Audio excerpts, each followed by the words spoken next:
அந்த நோக்கத்தையும் ஏதோ ஒரு வகையில் சொன்னால் நல்ல வேண்டும். இந்த ஒரு சில நிமிடங்களை நான் பயன்படுத்துறதுக்கு வினைகிறேன். இந்த நிகழ்வை ஏற்பாடு செய்த நீதிக்கான மையம் தலைவர் உட்பட அதன் உறுப்பினர்களும்,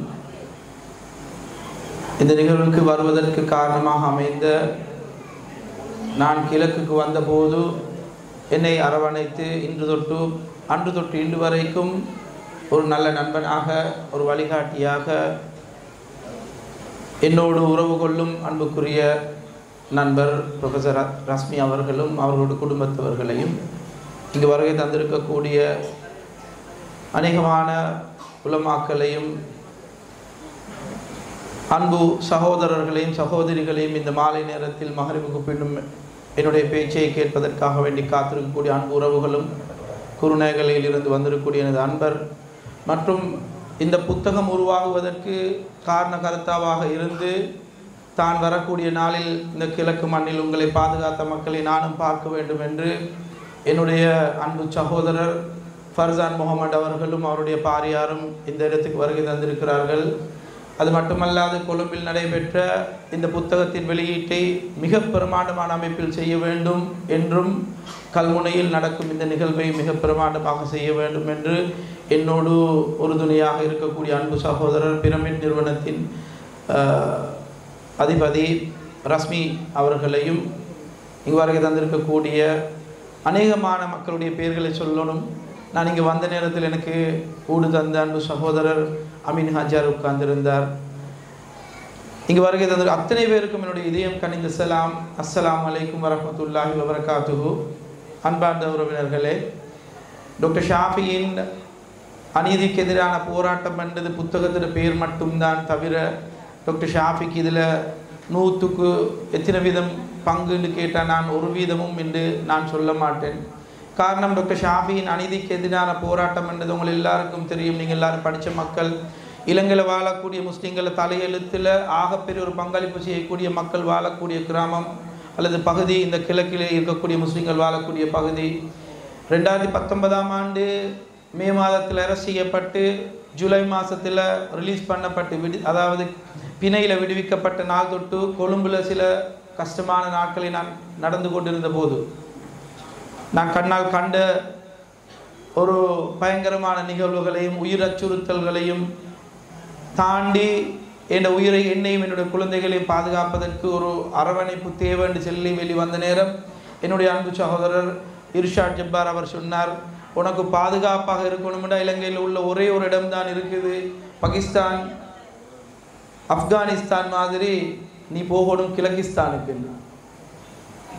அந்த கிழக்கிஸ்தான் வேறு எதுவும் இல்லை. இந்த கிழக்கு மக்கள் அதிகமாக வாழக்கூடிய, இந்த முஸ்லீம்கள் செறிவாக வாழக்கூடிய, உயிர் அச்சுறுத்தல் எப்படி என்றால் பொதுவான வாகனங்களில் போக இயலாது, முகத்தை காட்ட இயலாது, அப்படியான ஒரு கஷ்டமான நிலைமை, பொருளாதார நெருக்கடி, அக்கௌண்ட் எல்லாம் ஃப்ரீஸ் பண்ணி ஃப்ரீசனில் வச்சு நம்மளோட இமேஜ் அப்படியே பெரும்பான்மை மக்களுக்குள்ள இன சுத்திகரிப்பு செஞ்ச ஒரு பெரிய ஒரு துரோகி என்ற ஒரு அமைப்பில் இங்கே அனுப்பின நேரத்தில் எல்லாருக்கும் தெரியும், என் பிள்ளைகள் 3க்கும் ஸ்கூல் பெரிய ஒரு பிரச்சனையாக சேலஞ்சாக அமைஞ்சது.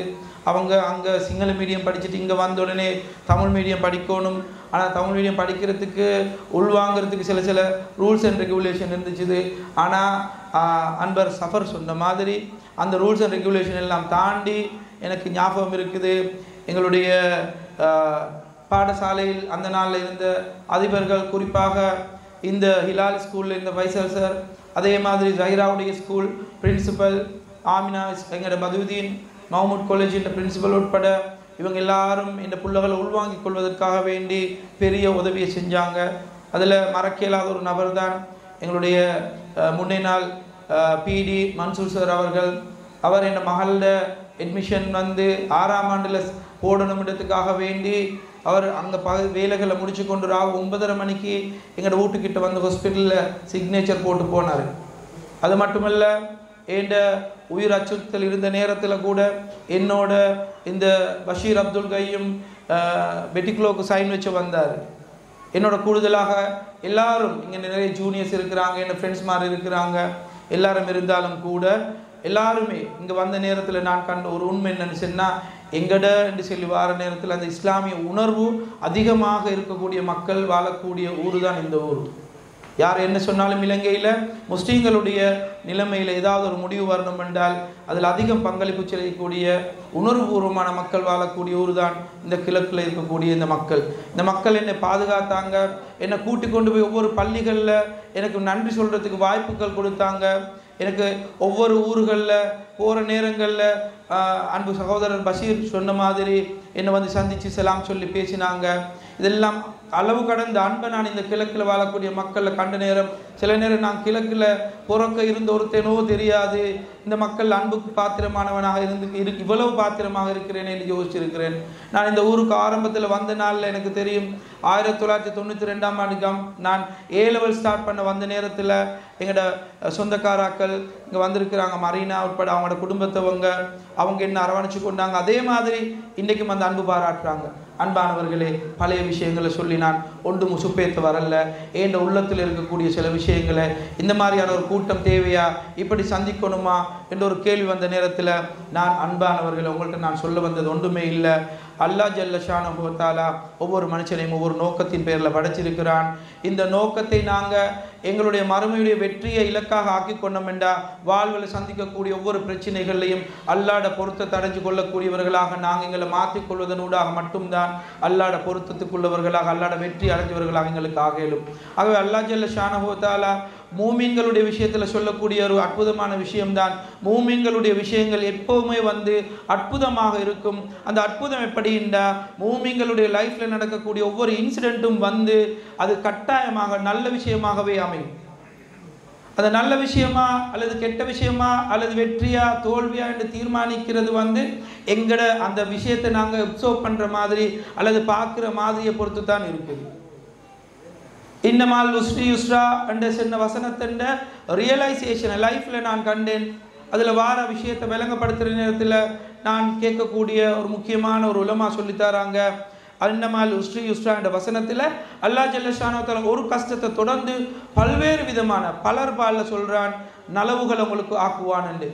இந்த ஒரு குறிப்பிட்ட மாதங்கள் சிறையில் வாழ்ந்தது இன்றைக்கி இலங்கை முழுக்க போராட்டங்களில் மக்கள் உள்ளத்தால் பேசுகிறாங்க, அன்பு பாராட்டுறாங்க, சொந்தக்காரன்னு சொல்கிறாங்க, உறவு கொண்டாடுறாங்க. இது ஒரு மனுஷன் லைஃப்பில் கிடைச்ச ஆகப்பெரிய சக்ஸஸ் என்று நான் நம்புகிறேன்.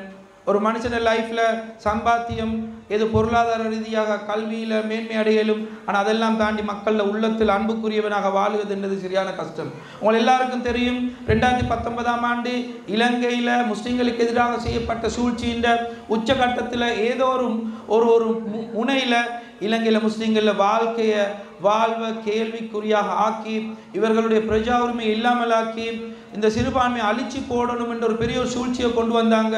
அந்த சூழ்ச்சியின் உச்சகட்டத்தில் வந்துதான் டாக்டர் ஷாஃபின்னு சொல்லி ஒரு படம். நான் டாக்டர் ஷாஃபியாக பேச வரல, உங்களில் ஒருத்தனாக பேசுகிறேன். இந்த சித்தரிக்கப்பட்ட இந்த படத்தில் யார் பொய் சொல்கிறாங்களோ, யார் முஸ்லீம்களுக்கு எதிராக பேசுகிறாங்களோ, யார் முஸ்லீம்களுக்கு எதிராக செயல்படுறாங்களோ, இவங்க எல்லாம் வீரர்களாக பார்க்கப்பட்ட நாட்கள். அந்த நாட்கள் எனக்கு எதிராக போராடப்பட்ட, எனக்கு எதிராக பேசப்பட்ட வீடியோக்களை இந்த நாளில் பார்க்குற நேரத்தில் மேலெல்லாம் புல்லரிக்குது. இந்த அளவு பொய் சொல்ல இயலுமா, இந்த அளவு உண்மையுண்ட பொய்யாக்க இயலுமா மீடியாக்குண்டு பெரிய ஒரு சோதனையான காலமாக முஸ்லீம்கள் வாழ்ந்து கொண்டிருந்தோம். இலங்கையில் குறிப்பாக வடமேல் மாகாணத்தில் வாழ்ந்த முஸ்லீம்கள் குருநாகலில் அங்கே இருந்த போலீஸ் பெரிய அதிகாரிகள உச்சகட்ட அதாவது வரம்பு மீறிய அந்த அநியாயங்களில் நாளைக்கு யார் அரெஸ்ட் பண்ணுவாங்க, என்ன செய்வாங்கன்னு ஒரு கேள்விக்குறியாக இருந்த காலகட்டத்தில் தான் நம்மட அரெஸ்ட் நடக்குது.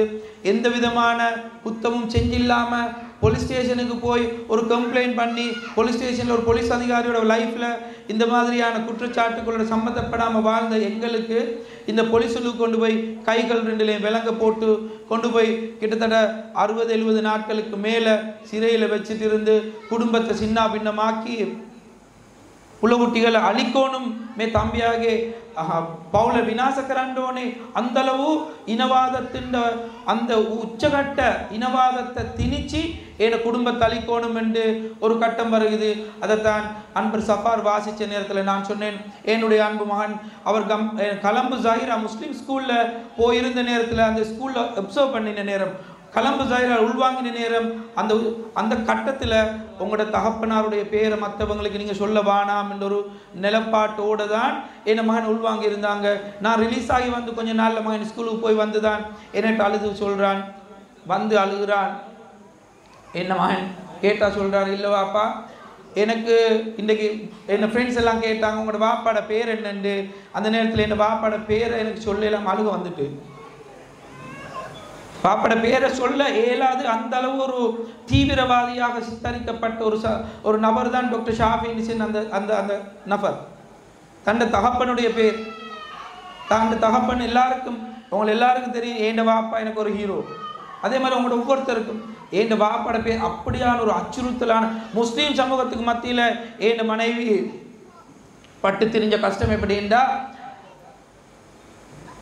கலம்புல தான் குடும்பத்தோட குருநகைகளில் வாழ்ந்து அப்படியே இந்த இன்சிடென்ட்டுக்கு பிறகு தாண்ட தாயிட வீட்டில் வாழ இல்லாது பிள்ளைகள் மூண்டும் ஒவ்வொரு பக்கம் தன்னை பிள்ளைகளை பாதுகாக்கணும், தொழிலை பாதுகாக்கணும், மீடியாக்களால் விரட்டுறாங்க, லோயர்ஸ்மார் பிச்சு திங்க பார்க்குறாங்க. இப்படியான ஒரு சூழலில் கலம்பில் போயிருக்கணும். புது எக்ஸ்போஷர், கலம்பில் ஊடு இல்லை, இருக்கிறதுக்கு அமைப்பொண்டு இல்லை, யாரும் பயப்படுறாங்க. டாக்டர் ஷாஃபின்டா முஸ்லீம் சமூகமே ஒரு பயங்கரமான தோட்டத்தில் பார்த்த அந்த காலகட்டம். ஊடு கொடுக்கறதுக்கு ஒருத்தரும் இல்லை. 7 மாடி கன்ஸ்ட்ரக்ஷன் நடந்துட்டு இருக்கிற அப்பார்ட்மெண்ட்டில் 7வது மாடியில் போய் ஊட்ட திறந்து காட்டிட்டு நீங்கள் யார் எங்கன்னு கேட்ட டாக்டர் ஷாஃபி குருன இந்த வைஃப் நான்டா அந்த அப்படி நான் அவங்களுக்கு கொடுக்க வேணாம்னு சொல்லியிருக்கேன். முஸ்லீம் சமூகத்தில் இருந்தவங்க நான் மன கசப்போட செல்லலை, அந்தளவு ஒரு அச்சமான ஒரு நெருக்கடியான ஒரு நிலையை என்ன குடும்பத்துக்கு உருவாக்கி இருந்தாங்க. அதனால தான் என் மனைவி அவட கதையில் சொல்லியிருக்கிறா, கேட்குறது பேசுகிறது எல்லாமே சிம்பிள், அதை ஃபேஸ் பண்ணி சேலஞ்சை அதை வெளியே வர்றது சரியான கஷ்டம். ஏன்னா நோம்பு 18 அரெஸ்ட் பண்ணுறாங்க, மே மாதம் 24ஆம் தேதி, ஜூலை 25 ரிலீஸ் பண்ணுறாங்க. அந்த புத்தகத்தில் சொல்லியிருக்கிறா, எனக்கும் தெரியா என்ன கிழமையில் ஒரு நாள் வந்து சந்திக்க வைப்பாங்க, ஒன்லி 15 to 20 மினிட்ஸ் தருவாங்க. அந்த நேரத்தில் பேசுகிறதுக்கு ஒன்றும் இல்லை. என்னை பற்றி வெளியில் பேசக்கூடிய விமர்சனங்கள், நீங்கள் இங்கே சொத்து வாங்கியிருக்கிறீங்களாமே, நீங்கள் இந்த புள்ளியை விற்றீங்களாமே, நீங்கள் இந்த இடத்துல இவருக்கு அநியாயம் செஞ்சீங்களாமேன்னு பேப்பரில் போகிறதுகளுக்கு பதில் சொல்கிறதுக்கு அவட்ட கேட்குறதுக்கு எழுதிட்டு வருவா. அதை வாசித்து முடிஞ்சு பதில் சொல்கிறதுக்கு இடையில் அவளுக்கு போக வேண்டி வந்துடும். அதை வாசி அந்த காலகட்டத்தில் அவள் என்ன செஞ்சுட்டு இருந்தா என்பது எனக்கு தெரியாது. அன்பர் அஷ்ரஃப் ஷிஹாப் அப்படின்னு சொன்னது போல் பெரிய ஒரு போராட்டத்தில் எனக்கு வெளியே வந்ததுக்கு போகிறது நான் சொன்னா உங்களை ரிலீஸ் பண்ணும் வரைக்கும் நான் 2 months நோம்பு பிடிச்சேன்.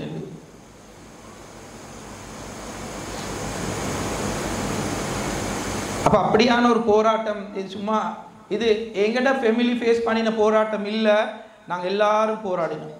ஒவ்வொரு முஸ்லீம் சமூகத்தில் இருக்கக்கூடிய ஊடுகளில் இருக்கக்கூடிய தாய்மார்கள் தண்ட பிரச்சனையாக இதை ஒப்சர்வ் பண்ணாங்க. என்ன கேக்கல்ல பிரிசனில் வச்சிருக்கிற நேரத்தில் ஜமியத்துல் உலமா இருக்கக்கூடிய முக்கியமான உலமா ஒருத்தர் வந்து என்னோட பேசின நேரம் சொல்கிறாரு, டாக்டர் ஷாஃபி நீங்கள் ஒரு தனி மனுஷனாக நினைச்சு கொள்ளாதீங்க, இந்த இலங்கையில் வாழக்கூடிய 21 லட்சத்துக்கு மேற்பட்ட முஸ்லீம் சமூகம் உங்களுக்காக வேண்டி வாழ்கிறாங்க, உங்களுக்காக துவா செய்கிறாங்க, உங்களுக்காக வேண்டி நோவு பிடிக்கிறாங்க அப்படின்னு சொல்லி சொன்னார். அன்பார்ந்த தாய்மார்களே, இது நீங்களும் நானும் எங்களோட கெட்டித்தனத்தில், எங்களுடைய நாலேஜில் அல்லது எங்களுடைய கண்டெக்ஸ்டில், எங்களுடைய அதிகாரத்தில் வென்ற ஒரு கதை இல்லை.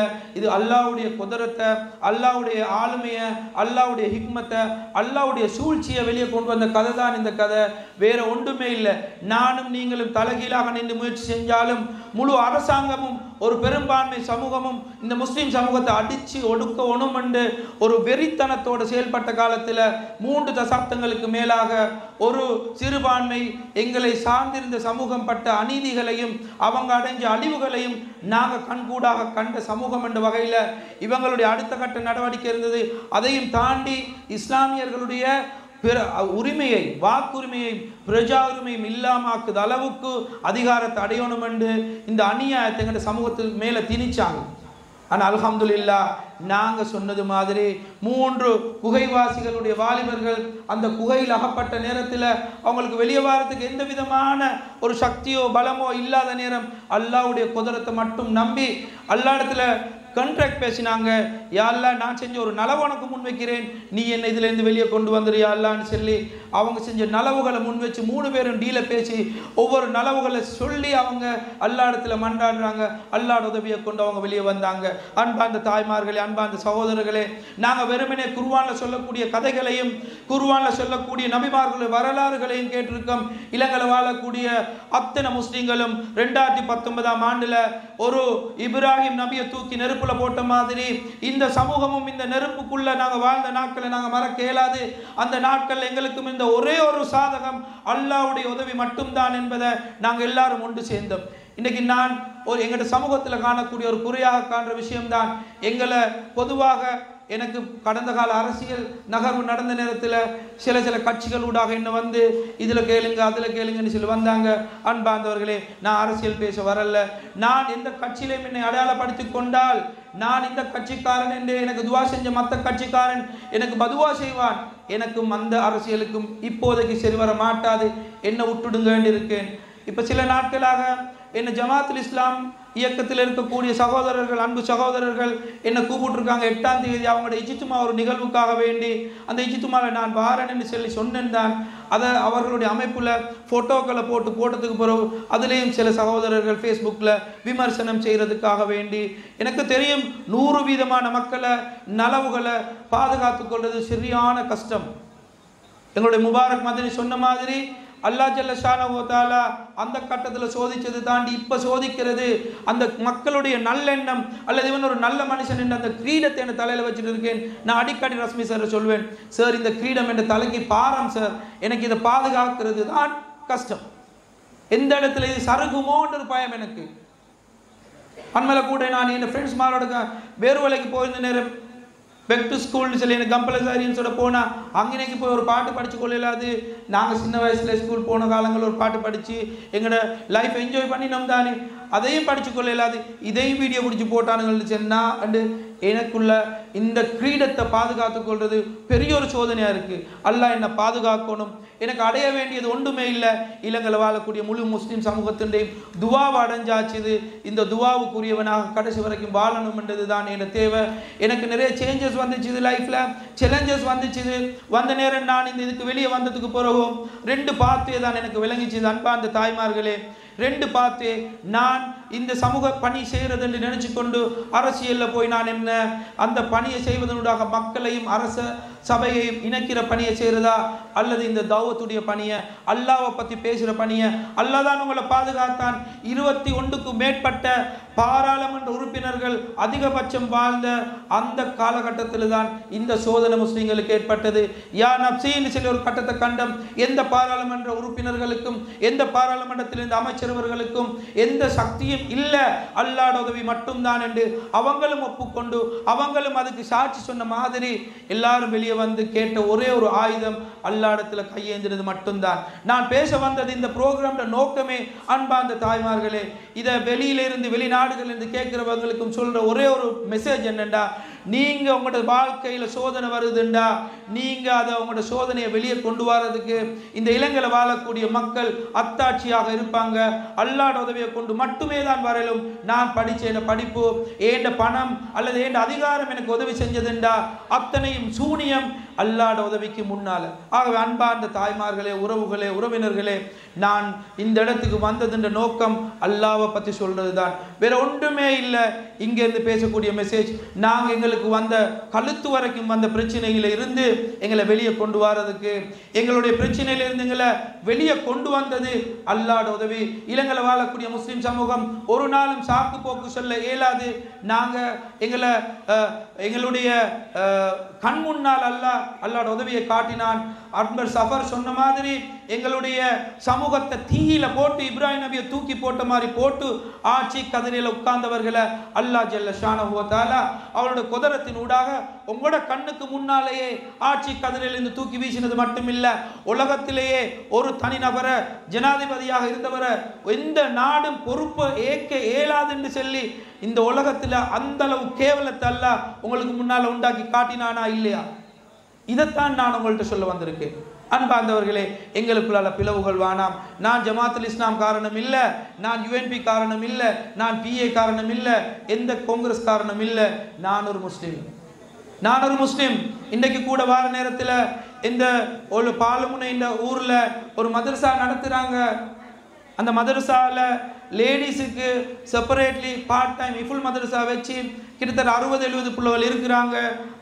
ஒரு 6 வருஷமாக நடத்துகிறாங்க. 5ஆம் ஆண்டில் பிள்ளைகளை உள்வாங்கி அந்த பார்ட் டைம் மதரசாவில் 14க்கு மேற்பட்ட ஹாஃபிலாக்கள் வெளியாக இருக்கிறாங்க.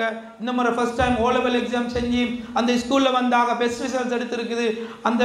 அந்த ஹாஃபிலாக்கள் தான் என்ன சின்ன மெசேஜை சொன்னாங்க. அவங்க தௌஹீத் ஜமாத்னு சொல்லியும் சொன்னாங்க. என்ன கூப்பிட்டாங்க. நான் என்ன ஒரு முஸ்லீமாக அடையாளப்படுத்த விரும்புகிறவனே தவிர எந்த இயக்கங்களோடையும் நான் சம்பந்தப்பட்டவன் இல்லை. ஆனால் எந்த இயக்கமாவது அல்லாஹ்வுடைய பொருத்தமான ஒரு விஷயத்தை செய்யும் என்றால் எனக்கு ஒரு கடமை இருக்குது. இலங்கையில் வாழக்கூடிய முழு முஸ்லீம்களையும் பொது சொத்தான நான் அந்த முஸ்லீம் சமூகத்தின் நலவுக்காக வேண்டி என்ன யார் எந்த விதமாக விமர்சித்தாலும் அல்லாஹ்வுடைய தௌவாவுக்காக வேண்டி நான் நல்ல விஷயங்களோட இந்த மக்களுடைய ஒரு அமானிதத்தை சுமந்தவனாக அல்லாஹ்வை பற்றி பேசுறதுக்கு, அல்லாஹ்வுடைய தொடர்பு, நான் பட்ட கஷ்டத்தில் அல்லாஹ்வோட உதவியை நேரடியாக கண்ட சமூகம் என்பதனால இந்த மக்கள் அல்லாஹ்வோட கனெக்ட் பண்ணி அல்லாஹ்வோட அந்த கனெக்ஷன் ஊடாக எங்களோட பிரச்சனைகளுக்கு விடிவை கொண்டு வரதுக்குரிய ஸ்ட்ரென்த்தை சக்தியை கொடுக்கணும் என்றது தான் ஏண்ட வருகையிலையும் ஏண்ட பேச்சிலையும் நோக்கமே தவிர மாறாக ஒன்றுமே இல்லை. அன்பார்ந்த உறவுகளே, உங்களோட வீட்டுக்கு ஒரு மெசேஜ் கொண்டு போகணுமா, உங்களோட அடுத்த ஜெனரேஷனுக்கு ஒரு மெசேஜ் கொண்டு போகணுமா? இலங்கையில் இந்த நடந்த இந்த கதை வெறும் கதை மட்டுமில்லை, அல்லாஹ்ட உதவிய நேரடியாக இந்த உம்மத் கண்ட கதை, இப்ராஹிம் நபி கண்ட கதை. அதே மாதிரி மூசாவுடைய கவுங்கள் கடலுக்கு முன்னால போய் நின்று எந்த வழியும் இல்லை அல்லாஹ்ட உதவியை தவிரன்னு சொல்லி அந்த உதவியை கண்ட கதை. ஆகவே அன்பார்ந்தவர்களே, உறவுகளே, உறவினர்களே, உடன்பிறப்புகளே, உங்கள்ட்ட நான் மிச்சம் இதாக கேட்குறேன். நாங்கள் எல்லாரும் அல்லாஹ்வை மிச்சம் நெருங்கக்கூடிய ஒரு சமுதாயத்தை உண்டாக்கணும். அல்லாஹ்ட உதவியை அடையக்கூடிய ஒரு சமூகமாக இந்த சமூகம் ஈடேற்றம் அடைவதும், எங்களுக்குள்ளால பிளவுகள் வேணாம், எங்களுக்குள்ளால பேச்சுவார்த்தைகளில் சிக்கல்கள் வேணாம். நீ அந்த இயக்கம் இந்த இயக்கம், நீ அந்த ஊரான் இந்த ஊரான், இதெல்லாம் விட்டு போட்டு நாங்கள் எல்லாரும் முஸ்லீம்கள் சின்ன கோர்வைக்கில் வந்தோமெண்டா நாங்கள் 30 வருஷம் போராடி பெற்றுக்கொள்ள இயலாத வெற்றியை, அடைந்த இழப்புக்களை, உயிரிழப்புக்களை தாண்டி நாங்கள் வெறும் 2.5 வருஷத்துக்குள்ளால சொற்ப உயிரிழப்புகளோடையும் அழிவுகளோடையும் அல்லாஹ் எங்களை வெளியே கொண்டு வந்திருக்கான். காரணம், எனக்கு தெரியும், இந்த இடத்துல போனாலும் என்னை கையை பிடிச்சி கொண்டு கொஞ்சி அந்த மக்கள் பேசுகிற உணர்வுகளை நான் வாசிச்சிருக்கிறேன். தௌஹீத் ஜமாத்தாக இருக்கட்டும், தப்லீக் ஜமாத்தாக இருக்கட்டும், சூஃபி முஸ்லீமாக இருக்கட்டும், எல்லாரும் சொல்கிற வாசகம் தான், சார் உங்களோட விஷயத்தில் நாங்கள் எங்களோட ஊரில் திக்ர் மஜ்லிஸ் செஞ்சோம், எங்களோட ஊரில் நாங்கள் நோம்பு பிடிச்சோம், எங்களோட ஊரில் அல்லாஹ்வை இப்படி நெருங்கினோம் என்று. அந்த பிரச்சனையிலேருந்து லேசான விக்ரின்னு மட்டும் நீங்கள் நினச்சி கொள்ளாதீங்க. நாங்கள் இந்த வந்திருக்க டாக்டர் ஷாஃபியோட கதை இல்லை, ஒரு முஸ்லீம் சமூகத்தின் கதை. அன்பார்ந்தவர்களே, அதன் ஆழத்தை நான் உள்ளுக்கிருந்து விளங்கினேன். இந்த சூழ்ச்சியின் டெப்த் எவ்வளவு பெருசிட்டு எனக்கு தெரியும். இன்றைக்கு இந்த சூழ்ச்சியிலிருந்து நாங்கள் வெளியே வந்திருக்கிறது அல்லாஹ்வுடைய உதவியை கொண்டு மட்டும்தான். ஆகவே மிக நீண்ட நேரம் பேசி மாறுடைய தொழுகையை கலாவாக்கி நான் பேசினதிலேயும் அர்த்தம் இல்லாமல் போகும். உங்களோட எல்லா உறவுகளையும் இங்கே வந்திருக்கக்கூடிய மிக நீண்ட லிஸ்ட் ஒன்று இருக்குது, பேரை வாசி பேத்தேண்டா எல்லாரும். இன்றைக்கு கூட நான் வார நேரத்தில் எத்தனையோ நண்பர்கள், அன்பு அமீன் ஹாஜியார் எப்பயும் என்ன சொல்லுவார், நான் வந்த நேரத்தில் எனக்கு ஒரு வார்த்தை சொன்னார், கட்டி பிடிச்சி அழுது கொண்டு சொன்னார், டாக்டர் அல்லாஹ் உங்களை செலக்ட் பண்ணியிருக்கிறான், உங்களை பிரகாசமாக்கி வச்சிருக்கிறான் இந்த மக்களுக்கு. இது அல்லாஹ்ட செலக்ஷன். அல்லாஹ் என்ன தெரிவு செஞ்சான் தவிர என்ற ஒரு கெட்டித்தனமும் இல்லை தாய்மார்களே. நான் ஒரு பெரிய ஆளும் இல்லை. நான் இந்த கிரீடத்தை தலையில் வச்சு கொண்டு இருக்கிறது தான் எனக்குள்ள பெரிய ஒரு சோதனை. இந்த கிரீடத்தை மக்கள் என்ன நல்லவனா பார்க்குது, நான் நல்லவனா வாழ்ந்து மௌத்தா போகணும், அது சிம்பிள் விஷயம் இல்லை. நான் பணிபுரிகிற ஹாஸ்பிட்டலில் நர்ஸ் மாதிரி இருப்பாங்க, டாக்டர்ஸ் மாதிரி இருப்பாங்க. நான் சமூகத்தோட எல்லா இடங்களுக்கும் போகிற வாரவன். பல இடங்களில் ஒரு லேடி வந்து கையை கொடுத்தாலும் அந்த இடத்துல எங்களுக்கு சஞ்சலம், இப்படிடா நான் இதை ஓவர் கம் பண்ணுதண்டு. அப்படியான ஒரு கிரீடத்தை அல்லாஹ் எனக்கு தலையில் தந்திருக்கிறான். இந்த கிரீடத்தை நான் உங்களை எல்லாருக்கும் தாரேன். நீங்கள் என்ன செய்யுங்க, அல்லாஹ்வோட கனெக்ட் ஆகக்கூடிய உம்மத்தாக ஆகுங்க. 30 வருஷத்துக்கு மேலே யுத்தம் செஞ்சு வெளியில் அதை வெற்றியா தந்த ரப்பு இன்னும் எங்களோட இருக்கிறான். இந்த ரப்போட உதவியை நீங்கள் அடைஞ்சு கொள்ளக்கூடிய மக்களாக அல்லாஹ் உங்களையும் உங்களோட அடுத்த ஜெனரேஷன் உங்களோட புள்ளகளையும் இருந்து உருவாகணும். அந்த புள்ளகளும் தீன் உள்ளவங்களாக மாறணும், அல்லாஹ்வோட தொடர்புபடணும். ஆகவே உங்களோட அந்திப்பட்ட நேரத்தில், சண்டே லீவு நேரத்தில் ஒரு இன்விடேஷனுக்காக வேண்டி இங்கே வந்து எங்களோட கலந்து கொண்டதுக்கு என்னையும் இந்த குடும்பத்தையும் இந்த சமூகத்தையும் மதித்து வந்த எல்லாருக்கும் இந்த அதாவது சென்டர் ஃபார் ஜஸ்டிஸ் நீதிக்கான மையம் இந்த ஒழுங்கமைப்பு செஞ்சிருந்தாலும் அதன் பின்னணியில் எங்களுடைய அன்பு சகோதரர் ரஸ்மி இருந்தார், பிரமிட் நிறுவனத்தின் ரஸ்மி சகோதரர் இருந்தார். அது மட்டும் இல்லை, இந்த புத்தகம் ஒரு புத்தகமாக ஒரு வரலாற்றில் இது வரக்கூடிய குழந்தைகளுக்கு ஒரு முன்மாதிரியான இந்த மாதிரியான ஒரு சூழ்ச்சியிலிருந்து வெளியே வரணுமெண்டா நாங்கள் அதை ஸ்பிரிச்சுவலி ஆத்மீக ரீதியாக எப்படி கையாளணுமென்று ஒரு புத்தக வடிவத்தில் நோயாளியாக இருந்தாலும் என்னை எத்தனையோ முறை வந்து சந்தித்து கதைச்சி மெனக்கெட்டு இந்த புத்தகத்தில் எந்த உயிரோட்டத்தை என்ன குடும்பத்தின் உயிரோட்டத்தை சமூகத்தின் உயிரோட்டமாக எழுத்துருவில் அஷ்ரஃப் யாபின் சகோதரர் தந்திருக்கிறாரு. அதற்கு உரமாக அண்டையிலிருந்து நான் சொன்னேன், இதை விட்டு போட்டுருவோம் ஃபர்சான், இது சரி வர அவரை சந்திக்க எனக்கு நேரம் இல்லை நீங்கள் இதை எழுதியே ஆகணும் பிரதர், இது எனக்கு நான் அப்போ அவர் செலவழிக்கிற விஷயத்தை சொன்னார். புத்தகத்தை வெளியிடுறதுக்கு 3 லட்சத்துக்கு மேலே போகும். 3 லட்சம் இல்லை பிரதர், 10 லட்சம் போனாலும் நான் அதை செலவழிப்பேன். எனக்கு ஒரு மாதிரி அவர் அந்த பெரிய தொகையை செலவழிக்கிறது. நான் இல்லை நானும் ஷியாஸ் போடுதேன், இல்லை ஒரு துளி இது நான் உங்களுக்காக வேண்டி செய்யலை, இந்த சமூகத்தின் வரலாற்றில் நாளைய ஜெனரேஷனுக்காண்டி செய்கிற விஷயம் அவரும் செஞ்சார். புகழ்கள் முகஸ்துதிக்காக ஒருத்தரும் என்னோட உறவு கொண்டாடல, எல்லாரும் அல்லாவுக்காண்டி உறவு கொண்டாடினாங்க. அந்த உறவுகளில் நலவு தான் இந்த முஸ்லீம் சமூகம். நான் ஒன்று மட்டும் சொல்லி விடைபெற விரும்புகிறேன். அன்பா அந்த உறவுகளே, இலங்கையில் வாழக்கூடிய முஸ்லீம்களே, நீங்கள் கட்டாயமாக நினைச்சு கொள்ள வேணாம் நாங்கள் ஒரு பிரச்சனையிலேருந்து வெளியே வந்துட்டோம், இனி நாங்கள் நிம்மதியாக மவுத் வரைக்கும் வாழலும் என்று அப்படி வாழ்ந்தண்டா எங்களோட லைஃப் ஒரு சக்ஸஸாக அமைய மாட்டாது. டெஸ்ட் நிறைய வரும், இந்த மாதிரி சோதனைகள் ஒவ்வொரு ரூபத்தில் வரும், கிரீஸ்மேன் மாதிரி வரும், ஒவ்வொரு ரூபத்தில் வரும். ஆனால் எல்லா நிலைமைகளையும் அல்லாட நெருக்கத்தை அல்லாட பொருத்தத்தை அடைஞ்சு கொள்வதன் ஊடாக அந்த பிரச்சனைகள்ல இருந்து வெளியே வாரது தான் எங்களுடைய உம்மத்தின் அழகாக ஆக்கி கொண்டோம் என்றா முழு உலகமும் ஒன்று சேர்ந்தாலும் உங்களுக்கு ஒன்றும் செய்யலான்றதுக்கு உதாரணம் இந்த கதை, இந்த சமூகத்தின் வெற்றி. ஆகவே டாக்டர் ஷாஃபியின் அநீதிக்கு எதிரான போராட்டம் இல்லை, இலங்கையில் வாழ்ந்த இந்த முஸ்லீம் சமூகத்தின் அநீதிக்கு எதிரான போராட்டம். அதில் ஒவ்வொரு எழுத்துக்களும் அதில் இருக்கக்கூடிய ஒவ்வொரு பக்கங்களும் உங்களால் செதுக்கப்பட்டது தவிர டாக்டர் ஷாஃபியால் செதுக்கப்பட்டது இல்லை. இதில் உங்கள் ஒவ்வொருத்தரையும் கண்ட்ரிபியூஷன் இருக்குது. நீங்கள் ஒவ்வொருத்தரும் கேட்ட துவாக்கள், நீங்கள் ஒவ்வொருத்தரும் பேசின வார்த்தைகள் இதில் இருக்குது. ஆகவே இது ஏண்ட புத்தகம் அல்ல, இந்த சமூகத்தின் புத்தகம். இந்த சமூகம் பிரச்சனைகளின் போது வெளிவரக்கூடிய வழியை காட்டக்கூடிய ஒரு புத்தகம். ஆகவே அன்பான தாய்மார்களே, இந்த வாய்ப்பை தந்து எனக்காக வேண்டி வந்தவங்கள் அனைவருக்கும் நன்றி கூறி மீண்டும் இன்ஷா அல்லாஹ் இந்த சமூகத்தில் இந்த முஸ்லீம் சமூகத்தின் ஒரு முஸ்லீமாக, எந்த கலப்படமும் இல்லாத ஒரு முஸ்லீமாக எல்லாரோடையும் இணைந்து அல்லாவை பற்றி பேசுறதுக்கு எங்கெங்கெல்லாம் சந்தர்ப்பம் கிடைச்சுமோ அந்த இடத்துல அல்லாவுடைய மகிமையை அல்லாட உதவியை நேரடியாக கண்டவன் என்ற அத்தாட்சியை நான் கட்டாயமாக சொல்லுவேன் என்று நன்றி கூறி விடைபெறுகிறேன். வாஹிரு தஅவானா அல்ஹம்துலில்லாஹி ரப்பில் ஆலமீன்.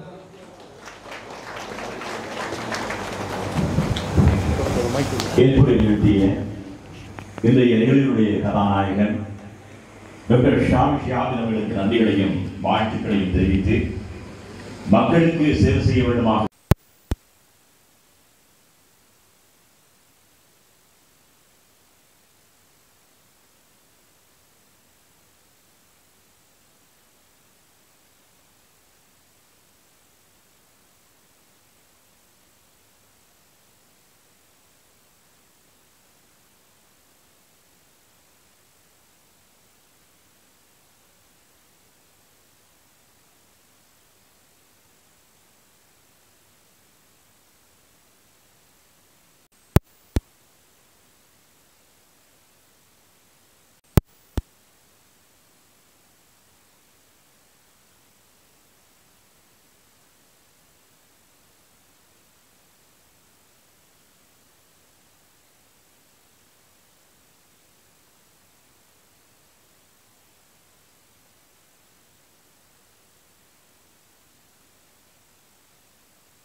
தாங்க முடியாமல் எனது கண்களிலும் கண்ணீர் வந்தது.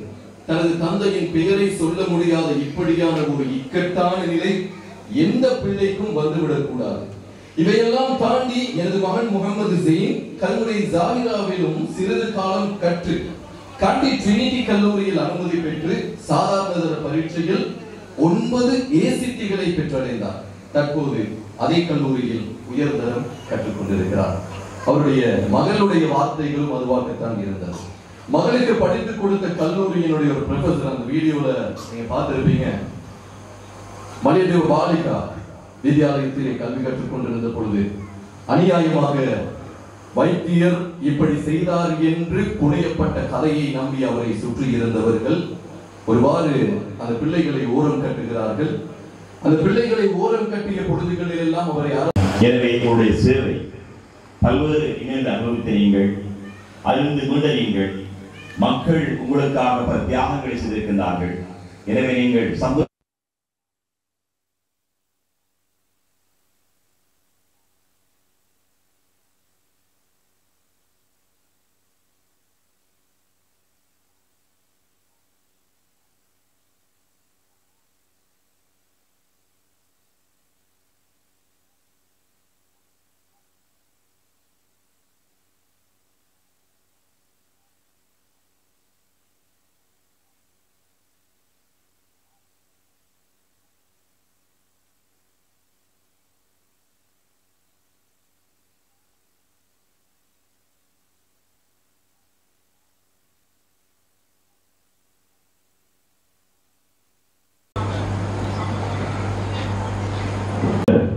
வைத்தர் அவர்கள்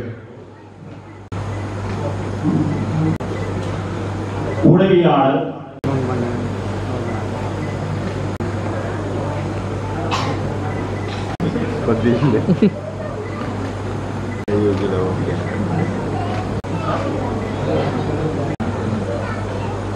இந்த சாப்சியாவினுடைய பெற்றோர்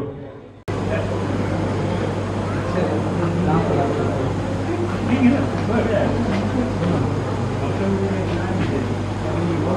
எ.பி. வாணி நூராசனுடைய மைத்துனர், இந்த ஒரு ஆதார வைத்தியசாலையினுடைய வைத்திய அத்தியட்சகர் எம்எஸ் டாக்டர் எல்லோரும் பழகக்கூடியவர். பல்வேறு நிகழ்வுகள் இடம்பெறுகின்ற போது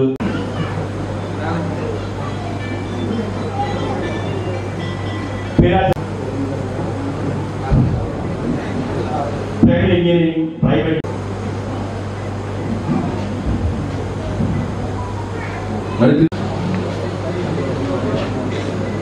wise chancellor ICST university park Zainul Aman அவர்களை அன்போடு அழைக்கிறோம். இதனை பயன்படுத்திய சில இனவெறியர்கள் சரியாக 2 மினுவாங்கோடு நிகழ்த்திய வாரியுடைய அங்கும் இனவெறித்தாலும் தீராத அரக்கர்கள் அரங்கேற்றிய அதிகார கதிரைக்கான நாடகமே வைத்தியர் ஷாஃபி. 2019 மே 24ஆம் தேதி கைது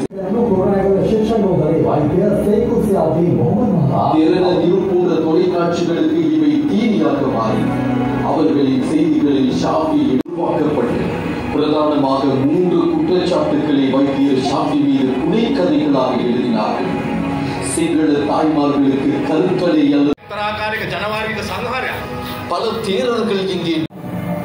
இரண்டாவது குற்றச்சாட்டு சட்டவிரோதமாக சொத்து சேர்ப்பார் என்பது.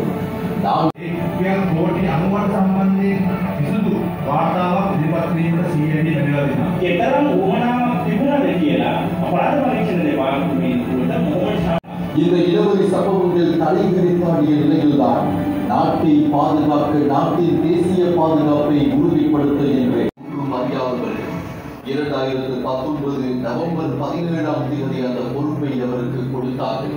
மறுபக்கம் வைத்தியர் ஷாஃபி கைதான பின்னர் அவருடைய குடும்பம் எதிர்கொண்ட நெருக்கடிகள் கொஞ்ச நெஞ்சம் அல்ல. பிள்ளைகள் படித்த சிங்கள மொழி மூலமான பாடசாலைகள் அந்த பிள்ளைகளின் கல்வியை பறிக்கும் நிலைக்கு தள்ளப்பட்டது. வலுக்கட்டாயமாக அந்த பிள்ளைகள் பாடசாலைகளில் இருந்து வெளியேற்றப்பட்டனர். பிள்ளைகளுடன் கூடவே இருந்த நண்பர்களின் சமூகம் ஷாஃபிக்காக இறைவனுடன் கையேந்திய காரணம் இது ஷாஃபி மீதான அவதூறு மட்டுமல்ல, மாறாக அது சமூகத்தையே பாதிக்க போகும் அவரும் சமூகமாக இதற்கு பதில் சொல்ல. இந்த கருப்பை யுத்தம் முழு இலங்கை சமூகத்தை கருப்பை உறவுகளாக மாற்றுகிறது. அதுதான் யதார்த்தம். நாமெல்லாம் அடி வாங்கி சமூகம் எரிக்கப்பட்டு டாக்டர் ஷாஃபியை சிலுவையில் அறைந்தார்கள். அவர் ஒரு பலிக்கலாவாக மாற்றப்பட்டார். நம்மளுக்காக அவரும் அவரது குடும்பமும். இனவாதிகளுக்கு பின்னால் கூட தூக்கி இந்த மீடியாக்கள், அந்த மீடியாக்கள் ஒரு பிரெயின் வாஷ் செய்து கொண்டிருக்கிறார்கள்.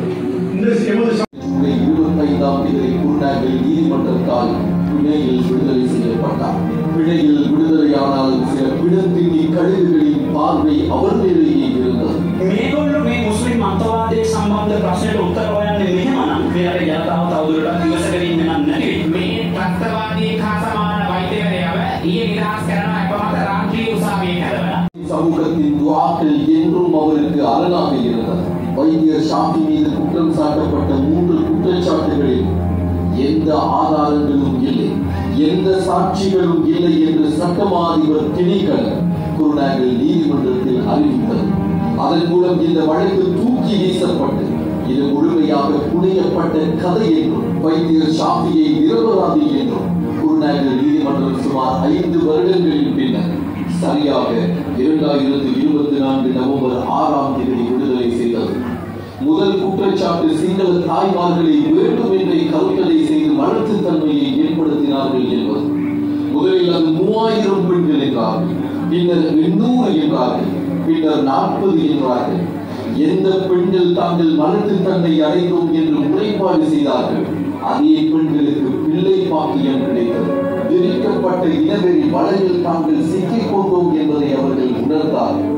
இந்த இனவெறி செயல்பாட்டை வைத்து எந்த இனவெறி அரக்கர்கள் அரசியல் லாபம் பெற்றார்கள் அவர்கள் வீட்டுக்கு அனுப்பப்பட்டார்கள். தேவர்கள் சிங்கள பற்றாளர்கள் என நடித்த ஒரு சிலரும் காணாமலே போய்விட்டார்கள். எந்த துறையை வைத்து தன்னை சுக்குநூறாக்க இனவெறியர்கள் முயற்சித்தார்கள், அதே துறையில் தனக்கு வழங்க வேண்டிய சம்பளத்தை அரசுக்கு வழங்கி இனவாதிகளின் கன்னத்தில் அறைந்தார் வைத்தியர் ஷாஃபி ஷிஹாப்தீன். 2 வருடங்கள் முழுமையாக வழங்கப்பட வேண்டிய 30 லட்சம் ரூபாய்களை மருந்து தட்டுப்பாட்டுக்கு பாதித்து மருந்துகளை கொள்வனவு செய்ய சுகாதார அமைச்சுக்கு அதனை திருப்பிக் கொடுத்தார். தான் மட்டுமல்ல, தன் சமூகமே இந்த நாட்டின் மீதும் நாட்டு மக்கள் மீதும் அக்கறை கொண்டவர்கள் என்று உரத்து கூறினார். தன்னுடைய தந்தைக்கு நடந்த அநீதிக்கு ஒரு நாள் பாடம் புகட்ட வேண்டும் என்று கங்கணம் கட்டிய ஷாஃபியின் பிள்ளை தந்தையின் வைத்திய துறையில் சாதனை படைக்க முயற்சிகளை செய்தார்கள். அதன் மூலம் நாட்டுக்கே ஒரு செய்தியை சொன்னார்கள். இங்கே இனவாதமும் மதவாதமும் ஒரு நாளும் எங்கள் உரிமைகளையோ எங்கள் கல்வியையோ பணிக்க முடியாது.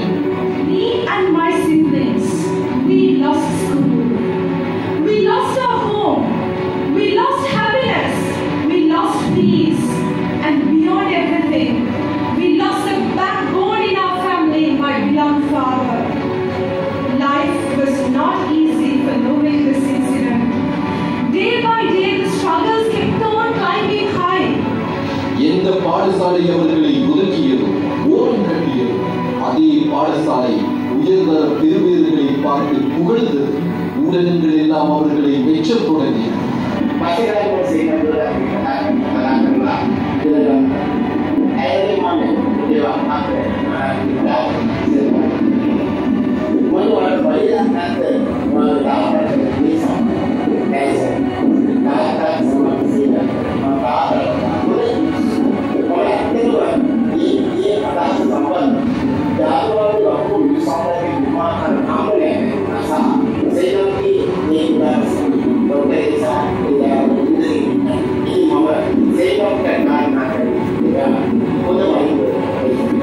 இந்த நாட்டில் எந்த இனவாத தாக்குதல் நடந்தாலும் அது அரசியல் அடிப்படையை வைத்து உருவாகும். ஆனால் அந்த அரசியல்வாதிகள் நிலைப்பாடுகள் நிலைத்தார்கள். அந்த இனவாத அரசியல்வாதிகளுக்கு பாடமாக அமைந்ததுதான் வைத்தியர் ஷாஃபியினுடைய விவகாரம். මන්දන්නවා අවදාහරින් මෙතුමාලා කියපු කතාවල ඕනම දේවල්ට එහා ගිය යථාර්ථය නැත්නම් ඇත්තට අවදාහරි කෘත්‍රිම ඒක මට විශ්වාසයි. ඒක මට ශානිස මට පාන්තිව දවසේ එයාව ඉතින් යද්දි මට කියලා දුන්නා. කියන්නේ අත්දැකීම දහස් ගානක් මව්වරුන්ට සේවය කළේ. එක මව්වකට එක හානියක් කරලා ඉතරක්. අදටත් සිංහල මිනිස්සු, අදටත් කුරුණෑගල අවට ඉන්න මිනිස්සු, අදටත් දෙවිලා මගෙන් නියුලිස් කරගෙන, අදටත් සමාවයි සීස කරනම මට කියනවා සර් අනේ මට සමාව වෙන්න සර්. සමාජය තුළ විස්හානිය තමයි ඔයාලට දුන්නොත් කම්ප්ලේන්ට් කරලා මට සමාව වෙන්න කියලා මගෙන් සීස කරගෙන. இந்த வீடியோவில் பேசப்படாத எத்தனையோ விரிவான பக்கங்களை டாக்டர் ஷாஃபியின் அநீதிக்கு எதிரான போராட்டம் என்ற அஷ்ரப் ஷிஹாப்தீன் எழுதிய புத்தகம் பேசுகிறது. டாக்டர் ஷிஹாப்தீனை பற்றிய இந்த நூல் ஒரு தனிமனிதனை பற்றிய நூல் அல்ல.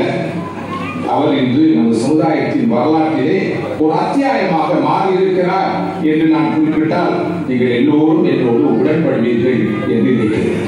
நிச்சயமாக அவருடைய வாழ்வு இன்று வெறும் ஒரு சம்பவம் அல்ல, அது ஒரு சரித்திரம். பிரச்சனை அதனுடைய உச்ச நிலையில் இருந்த போது ஒரு நாள் டாக்டர் ஷாஃபி என்னோடு தொலைபேசியிலே தொடர்பு கொண்டு மிகவும் நுணுக்கமாக ஆதங்கத்தோடு ஏன் நான் இப்படி சோதிக்கப்படுகிறேன் என்று கேட்டார். அந்த நேரத்திலே அவருக்கு நான் சொன்ன பதில் இன்றும் எனது நினைவுகளில் பசுமையாக இருக்கிறது. அல்லாஹ் ஒரு சாராரை நேசித்தால் அவர்களை சோதிப்பார். அவர் உங்களை நேசிக்கிறார், அதனால் உங்களை சோதிக்கிறார். பொறுமையாக இருங்கள். அல்லாஹ் உங்களை எப்படி உயர்த்துவான், உயர் நிலைக்கு உங்களை கொண்டு செல்வான் என்பதை நீங்கள் காண்பீர்கள். அல்லாஹ் நிச்சயம் உங்களை ஒரு ஆயாவாக, ஒரு அத்தாட்சியாக மாற்றுவான் என்று அன்று நான் சொன்னேன். இன்று அதனை கண்கூடாக நான் பார்க்கிறேன். படு பயங்கரமாக விதைக்கப்பட்டது, வளர்க்கப்பட்டது.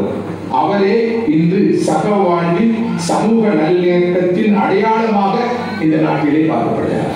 இது அவனுடைய அத்தாட்சி அல்லாமல் வேறு எதுவாக இருக்க முடியும். டாக்டர் ஷாஃபியும் அவரது குடும்பமும் தனது முன்மாதிரியான நிலைப்பாடுகளால், உயர் பண்பாடுகளால், சளைக்காத குணத்தால், மனோ வலிமையால் எப்பொழுது அவர்கள் சட்டத்திற்கும் கொண்டு வரப்படுவார்கள்.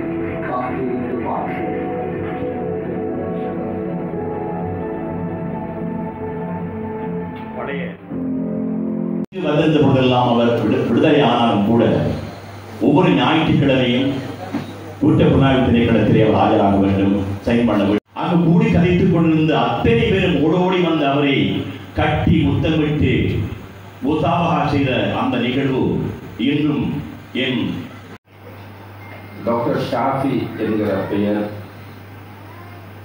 ஈஸ்டர் தாக்குதலுக்கு முதல் இந்த இலங்கையில் மிக பெரும்பான்மையான மக்களுக்கு தெரியாது. அவருடைய ஊர் பிரதேச மக்களுக்கும், அவர் எலெக்ஷனில் நின்றாரோ அந்த பிரதேச மக்களுக்கும், சில சமூக பணிகளை ஆற்றிய மக்களுக்கு மட்டும்தான் அறிமுகமான பெயராக இருந்தது. இங்கே வந்திருக்கின்ற கண்ணியத்துக்குரிய ஆலிம்களே, ஆலிமாக்களே அந்த பணத்துக்கு மேலதிகமாக பணமும் போட்டு வாங்கி கொடுத்திருக்கிறார். இப்படி சில சில உள்ளார்ந்த விஷயங்கள் எந்த தாக்குதலும் அந்த புத்தகத்தில் இல்லை. ஆனால் அந்த புத்தகத்தை படிக்கிற நேரம் ஒவ்வொருத்தருக்கும் ஒவ்வொரு வகையான உணர்வுகள் தோன்றக்கூடும். அது வாசிக்கின்ற ஒவ்வொருவரையும் பொறுத்தது. நான் நிறைய விஷயங்களை சொல்லுவேன். அவர் ரிலேஷனும் கூட சொல்லி பாருங்க, அல்லாஹ் வந்து ஜாயின் பண்ற மாதிரியே. அப்ப ஷாஃபிக்கும் எனக்கும் உறவினரான ஒரு நபர் மூலம் அவருடைய தொடர்பு எனக்கு ஏற்படுகிறது. கடவுள் கட்டாரி இருந்து அவரிடம் உடனே பேசிய உடன் அவர் சொன்ன வார்த்தை, புத்தகத்தை நான் ஸ்பான்சர் பண்ணுவேன். அவர் இன்றைக்கு இதுல கலந்து கொண்டிருக்கிறார். கொஞ்சம் விரும்பினீங்கன்னா நல்லா இருக்கு.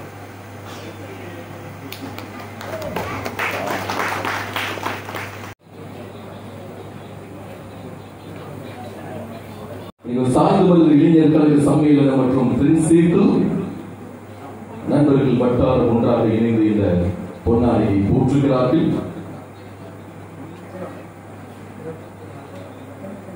அடுத்து காத்தாங்குடியில் இருந்து வருகை தந்திருக்கின்ற தேசமானி அல்ஹாஜ் மீரா சாஹிப் அவர்களை அன்போடு அழைக்கிறோம் பொன்னாடை போற்றுவதற்காக வேண்டி. Batticaloa Saint John's ambulance and அசோசியேஷனினுடைய தலைவராக இருக்கிறார். அதே கேஃபே அமைப்பு. அடுத்து சாய்ந்த மருதினுடைய சகோதரர் A.M. அலிகான் அவர்கள் பொன்னாடை போற்றி வைத்தியரை கௌரவிக்க வேண்டும் என்றார்.